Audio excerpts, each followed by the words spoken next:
All right, so when I first heard that the prompt was dinner dates gone wrong, I had a perfect story. When I was in college, I had planned a date with my then girlfriend, now wife. My parents were out of town and I was going to invite her over. And she got drunk at a wedding reception and couldn't make it. And she told me that I couldn't tell you that story.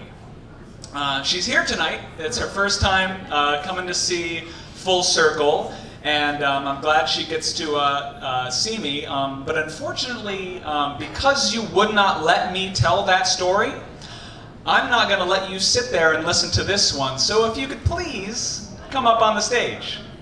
Yeah!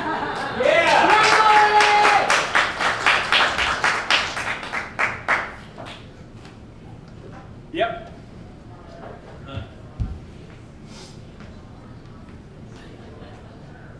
Yeah, this is for me.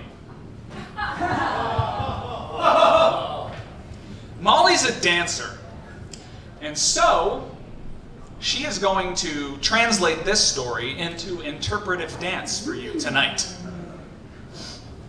Aren't you? When I was in college, I lived with a drag queen named Goldie Cox. Now, Cox was 6'2", 220 pounds, black, with a bright blonde wig. Now, Goldie was from Baltimore. And when I say Baltimore, I mean Baltimore, Baltimore, like The Wire, Baltimore. And Goldie and a bunch of his friends had come to our university, and every month they had what they called Baltimore buffets, which means basically everybody would come, bring what they had, so they would have these Be More buffets. And these buffets could not be more black. They would eat fried chicken unabashedly, listen to R&B, and smoke so much weed. And I was never formally invited to any of these buffets, but I was also never told to vacate the premises. So I would lock myself in my bedroom, and I would sit there and I would feel the bass beating below me. And I opened up the windows to our back porch and I could smell the fried chicken. And I would get a contact high from all the marijuana. Now, Goldie knew that he smoked pot, but always hid it from me. And one day, I guess I just got so high from it wafting in my bedroom window that I opened up my bedroom door and I began to slowly walk down the stairs.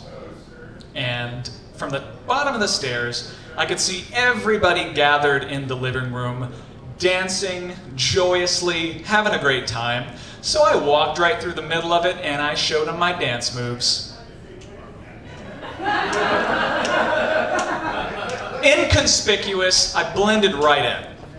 So eventually I get a little bit tired and I wander over to the bar and get a big glass of jungle juice.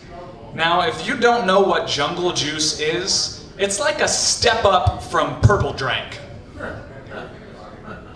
And so I had a glass or two, and then I just kind of hung out at the bar, stayed behind it, served some of Goldie Cox's friends' drinks, I guess in reparations for slavery or something, and generally just sat there kind of drunk for quite some time when I got so hungry that I wandered into the kitchen where the buffet was. And I was looking at the cornbread and the fried chicken and the green beans and the iced tea when I came to this cauldron of Goldie Cox's mac and cheese bake. Now, this was world renowned, this mac and cheese bake. And so I got myself a heaping helping. I took a bite. I took a big bite. But it was missing something. So I went in and I opened the refrigerator and I looked up And I looked down, and I looked left, and I looked right, and I looked inside all the drawers when I finally found a bottle of Frank's Red Hot sauce. And so I drenched this macaroni and cheese bake with this hot sauce. And now, me being a kind roommate and just generally a nice guy, I went out into the fray and said, "Hey, anybody want some hot sauce?" And I hear from the crowd, "Why do you think we want hot sauce? 'Cause we black?" And that's not racist, because that's what she sounded like. And I said, "No, I thought you might like some hot sauce 'cause it's yummy." And I slowly slunk back up the stairs and locked myself in my bedroom for the remainder of the Baltimore buffet. And if you look online, circa 2008, you'll see this picture of this black mass and this skinny white guy right in the middle doing his best Carlton.